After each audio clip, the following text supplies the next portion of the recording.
Assalamualaikum warahmatullahi wabarakatuh. Perkenalkan, nama saya Fairuzi Koturada Islami. Di sini saya akan menjelaskan tentang permulaan dakwah Nabi Muhammad SAW di Mekah.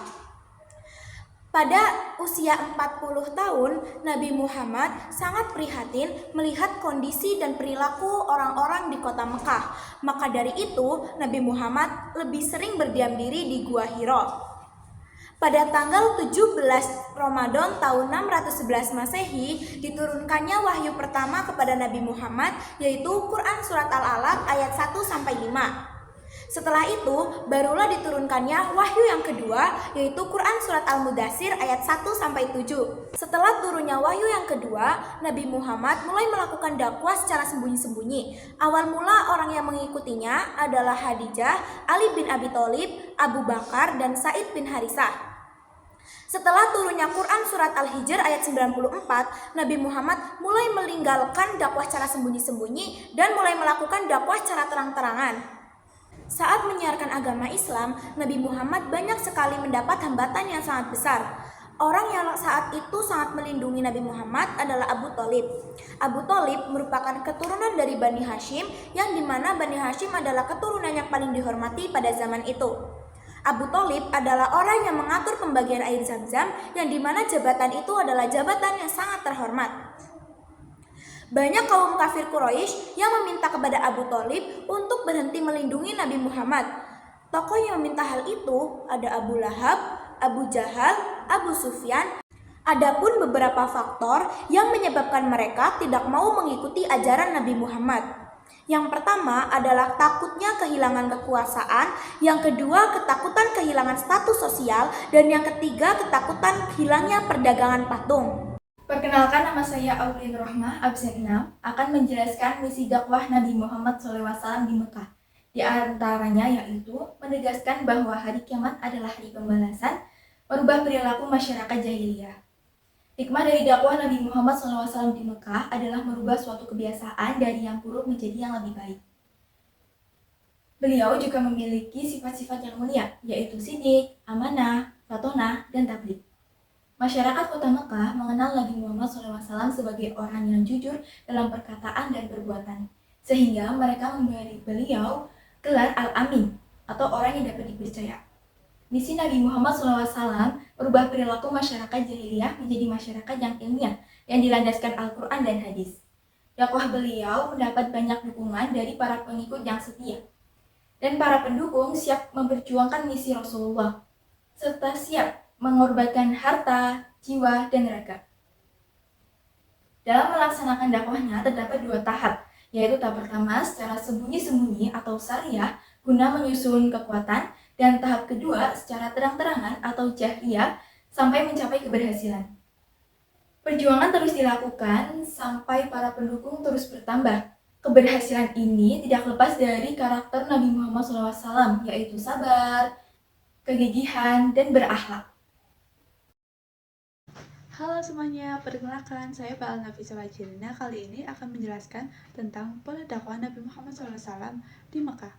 Yang pertama, ada dakwah secara siriyah atau sembunyi-sembunyi.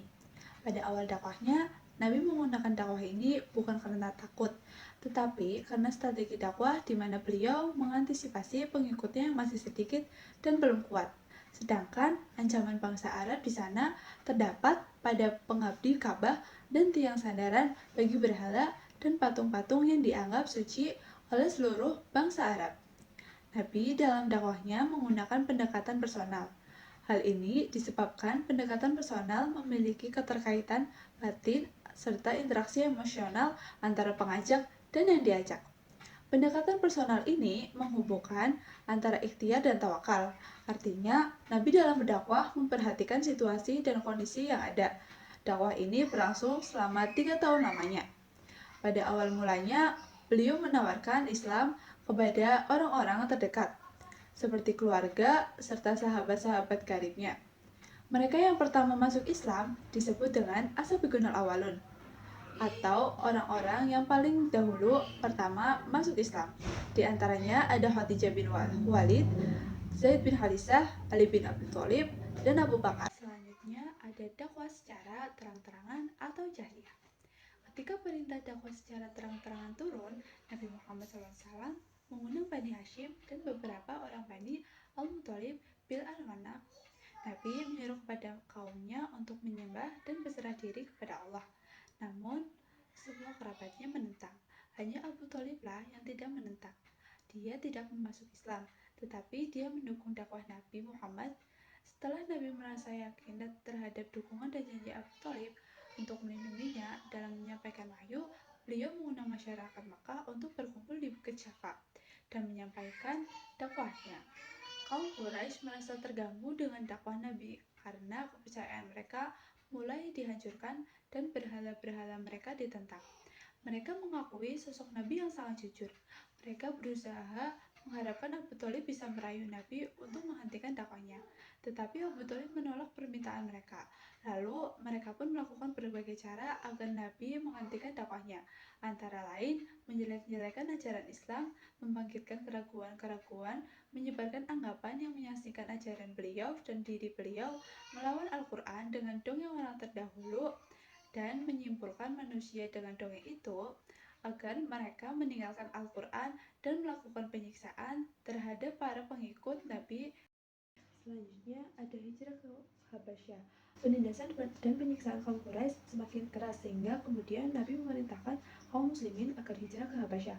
Karena Raja Habasyah An-Nasyawi adalah seorang raja yang adil. Maka bulan Rajab tahun kelima kenabian hijrahlah kelompok pertama, terdiri dari 12 orang laki-laki dan 4 orang perempuan, yang dengan pemimpinnya Utsman bin Affan yang berhijrah bersama istrinya Ruqayyah putri Rasulullah SAW. Hijrah ini terjadi 2 kali, dengan rombongan yang kedua beranggotakan 83 laki-laki dan 18 orang perempuan. Rombongan ini disambut dengan baik, tetapi utusan orang kafir Quraisy, Abdullah bin Abi Rafi'ah dan Amr bin As, mengatakan kepada raja bahwa kaum muslimin menjelekan Isa dan ibunya Maryam dan meminta akan menyerahkan kaum muslimin. Raja tidak langsung mengabulkan permintaannya, tetapi ia memanggil Ja'far dan rombongannya ke istana, lalu menanyakan hal tersebut kepada kaum muslimin. Ja'far menjelaskan kedatangan dirinya dengan rombongan untuk menyelamatkan diri dari siksaan dan tekanan yang dilakukan oleh para pemuka Quraisy. Mereka dianggap rakyat mendapatkan perlakuan buruk karena telah menyembah Tuhan Yang Maha Esa dan tidak mau sujud kepada berhala. Penjelasan Ja'far berhasil mematahkan utusan Quraisy. Raja mengembalikan semua hadiah dan memberikan isi tinggal di negerinya dengan aman dan damai. Misi ke Taif. Pada tahun ke-10 kenabian, Nabi Muhammad SAW ditinggal oleh 2 orang dicintainya, yaitu Siti Khadijah, istri yang selalu bersamanya dalam menyebarkan Islam, dan Abu Thalib, pamannya yang selalu membela dan melindungi dari ancaman kafir Quraisy. Tahun tersebut dinamakan tahun kesedihan atau Amul Husni. Setelah keduanya meninggal, kaum kafir Quraisy semakin berani menyakiti dan mengganggu Nabi Muhammad SAW. Melihat kondisi tersebut, Nabi dan Zaid pergi ke Taif, wilayah yang berjarak sekitar 80 km dari Tanah Suci Mekah. Perjanjian Aqobah. Perjanjian Aqobah merupakan sebuah peristiwa di mana kelompok penduduk Yastrib menerima agama Islam secara langsung di hadapan Rasulullah SAW. Perjanjian Aqobah pertama dan kedua menghasilkan kesepakatan yang intinya menyatakan untuk setia kepada Nabi Muhammad SAW, memeluk agama Islam, serta bersedia untuk terlibat dalam upaya berdakwah.